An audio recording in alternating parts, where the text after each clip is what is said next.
اليوم يوم الذكرى، ذكرى ميلاد القناة الثانية. 24 سنة من الحياة لقناتكم دوزم، وأنتم 16 مليون مشاهد تتابعوننا يوميا، ووضعتم ثقتكم فينا بدليل أن نسبة المشاهدة ارتفعت بين 2011 و2012 من 24% إلى 27%. البداية كانت في 4 مارس 1989، وميلاد القناة الثانية التي شكلت النموذج في مسار تطوير وإصلاح الإعلام العربي والإفريقي. المحطات البارزة في مسيرة دوزم في ورقة سعيد بن عائشة. 5 4 3 2 1 سي بارتي. هذه الصورة للسيد فؤاد الفلالي رئيس المجموعة الاقتصادية أونا آنذاك، صورة تختزل انخراط أول مجموعة اقتصادية خاصة بإفريقيا بإنشاء القناة الثانية، وكانت الشريكة الرئيسية في رأس مالها. التزام أثمر عن انطلاق أول قناة خاصة ومؤدى عنها بإفريقيا والعالم العربي.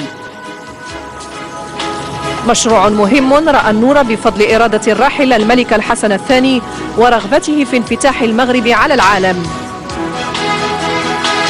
كما خلف استجابة شعبية رغم كون القناة كانت آنذاك بالمرموز ومؤدى عنها.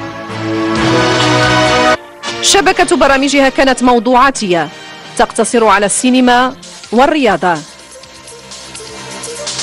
تدريجيا تطور الخط التحريري للقناة الثانية حيث أصبح أكثر شمولية وقربا، خاصة مع انطلاق البرامج الحوارية بداية التسعينيات، ثم نشرات الأخبار عام 91 900 و1000. رغم شعبيتها تعرضت القناة الثانية للقرصنة وأصيبت بانتكاسة مالية.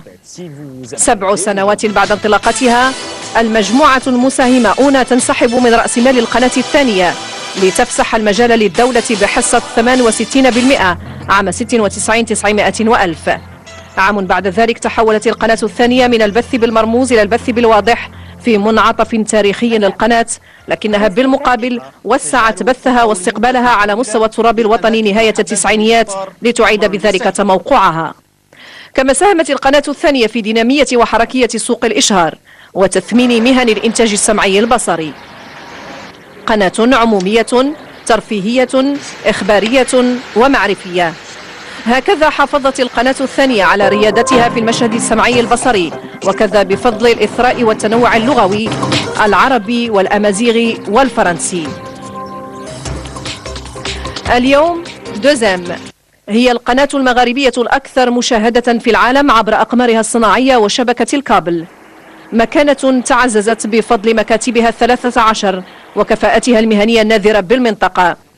كل ذلك يقدم رؤية شمولية ومفصلة عن مغرب يتحرك، وتساهم القناة من موقعها يوميا بشكل إيجابي في انفتاح المملكة على العالم.